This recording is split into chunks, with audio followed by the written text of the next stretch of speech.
In section 3, we're going to be talking about classical probability.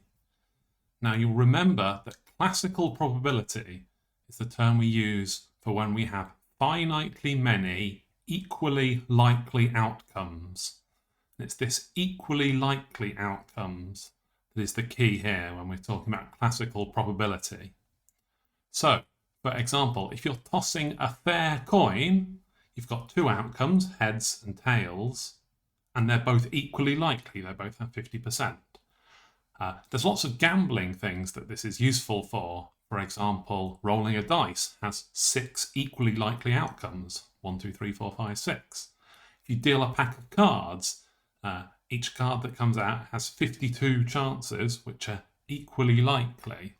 So this kind of classical probability of equally likely outcomes was first studied for lots of gambling things in kind of the 17th century. There was a famous exchange of letters between Pierre de Fermat of Fermat's last theorem fame and Blaise Pascal of being a famous philosopher fame, where they were trying to sort out various things to do with this classical probability where you have finitely many equally likely outcomes. Note that this won't help us do things like probabilities with a biased coin where heads is more likely than tails, because that's not equally likely outcomes. So here we're looking at finitely many equally likely outcomes. So let's define what we mean here. So the point is that we have, as always, a sample space omega, and it's going to have to be finite.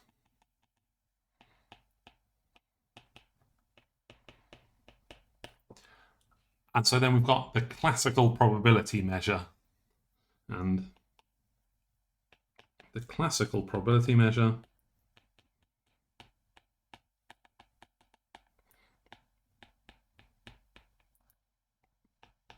P is, and so it's given by how many outcomes are in your event A divided by how many outcomes are in the whole sample space omega. Right, so for example, rolling a 2 or a 3 has 2 outcomes out of the total 6 outcomes of the dice. So it's 2, 6, that kind of thing. So here on the top, we've got number of outcomes in the event.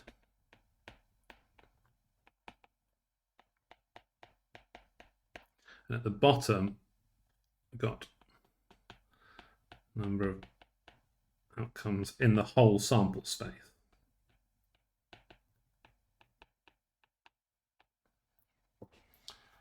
So you can see from these definitions, the crucial thing here is about counting how many outcomes are in your event and counting how many outcomes are in the sample space. All of classical probability is about counting how many outcomes there are in various sets. And so through the whole of section 3, we're going to look at a number of ways of counting how many elements are in sets. Because once we can count how many events are in A, count how many events are in omega, we can put them on top of each other like a fraction here and get the probability we want. Before we go any further, as a kind of matter of mathematical hygiene, I think we ought to show that this is a probability measure, that it satisfies the 3 axioms that we saw last time, axiom 1, axiom 2, and axiom 3, what probability measures are. So I'm just going to check those. You'll remember that axiom 1 was that probabilities are all positive, greater than or equal to 0. But here, we see that on the bottom, this thing is greater than or equal to 1. This thing on the top is greater than or equal to 0. So indeed, the whole lot is greater than or equal to 0. There's no negative numbers hanging around here. So everything's fine for the first axiom. You'll remember that the second axiom says that the probability of anything happening in the whole space has to be 1. And again, from this definition, it's clear because you get a number of elements in omega on the top, number of outcomes in omega on the bottom, and so they cancel out to be equal to 1. So again, that's very clear. The third axiom was that if you have a disjoint union, you can add up the probabilities.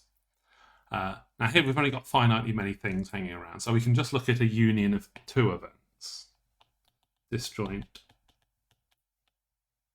events A, B. Because if we had three events, we could just do this argument twice, and if we had four events, we could just do this argument 3 times. So we can just do it for two disjoint events, and we have to show that the probability adds up.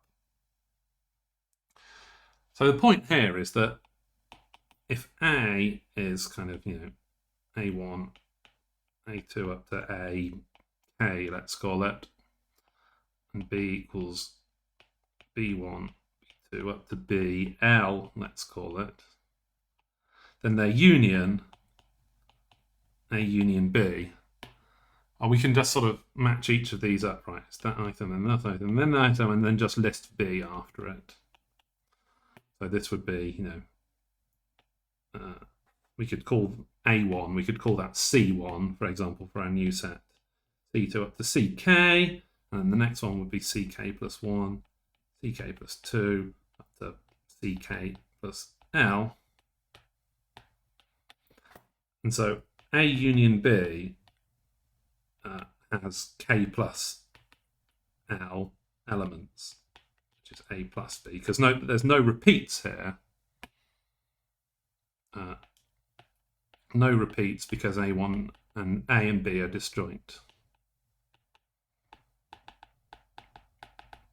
So you needn't worry about that too much. I'm just saying that if you've got two disjoint sets, then their union has the sum of the inputs. For example, if I have a set with 3 elements and a set with 2 elements, and they're disjoint, then altogether there's 5 elements. I mean, it's almost too obvious to be worth writing down, but I sort of felt like I ought to.